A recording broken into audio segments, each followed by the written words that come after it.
સુરતના વરાછા રોડના ધારાસભ્ય કિશોર કાનાણીએ હેલ્મેટ ફરજિયાત કરવાના કાયદામાં સુધારો કરવાની માંગ કરી છે.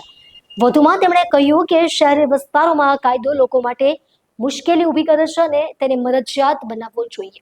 સુરતના વરાછા રોડના ધારાસભ્ય શ્રી કિશોર કુમાર કાનાણી સુરત સહિત તમામ શહેરોમાં હેલ્મેટ ફરજિયાત પહેરવાના કાયદામાં સુધારો કરવા માટે ગૃહ વિભાગને વિચારવા કહ્યું છે. તેમણે આ માટે ગાંધીનગર ખાતે પ્રેસ કોન્ફરન્સ પણ કરી હતી. તેમણે જણાવ્યું હતું કે હેલ્મેટનો કાયદો શહેરી વિસ્તારોમાં લોકોને મુશ્કેલી ઊભી કરી રહ્યો છે અને તેમાં સુધારો થવો જોઈએ. આ ઉપરાંત તેમણે આ કાયદાને ફરજિયાત કરવાની માંગ કરી હતી. વધુમાં શહેરોમાં ટ્રાફિક અને પાર્કિંગની સમસ્યાને કારણે હેલ્મેટ ઉતારવા અને પહેરવામાં લોકોને મુશ્કેલીઓ પડે છે. ઘણા લોકો નજીકના સ્થળોએ જવા માટે પણ હેલ્મેટ પહેરવું પડે છે, જે ઘણીવાર અસુવિધાજનક હોય છે. હેલ્મેટ ન પહેરવા પર ભારે દંડ વસૂલવામાં આવે છે, જે સામાન્ય નાગરિકો માટે આર્થિક બોજ બની રહે છે. હેલ્મેટ ફરજિયાત બાબતે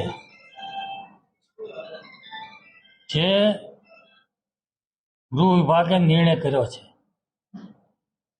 ઘણા સમય પહેલા સુરતમાં પણ આ નિર્ણય લેવાયો છે. હમણાં 2 દિવસ પૂર્વ રાજકોટની અંદર પણ આ નિર્ણય લેવાયો. રાજકોટમાં લોકોના વિરોધનો સૂર ઉઠ્યો છે અને એના કારણે ત્યાંના ધારાસભ્યોએ ગૃહ રાજ્યમંત્રીને રજૂઆત કરી છે અને રજૂઆતના આધાર પર મને જાણવા મળ્યા મુજબ આજે રાજકોટની અંદર એક કાર્યવાહીની અંદર પોલીસ વિભાગે વિચારવાનું શરૂ કર્યું છે અને કાર્યવાહી ત્યાં રોકી હોય તેવું લાગી રહ્યું છે. આ પ્રશ્ન સુરત સહિત ગુજરાતના તમામ મહાનગરનો છે.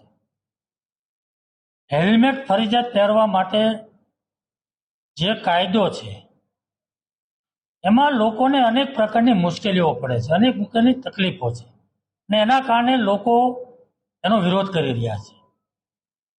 તો મારી ગૃહ વિભાગને વિનંતી છે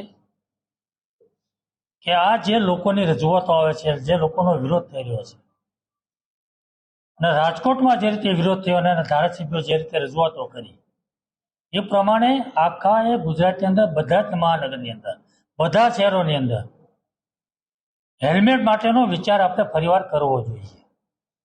લોકોની પડતી મુશ્કેલી તકલીફો ને ધ્યાનમાં રાખીને એને સાંભળીને લોકોને મુશ્કેલી ન પડે અને તકલીફ ન થાય એ રીતેના નિર્ણય લેવો જોઈએ એવું મારું માનવું છે.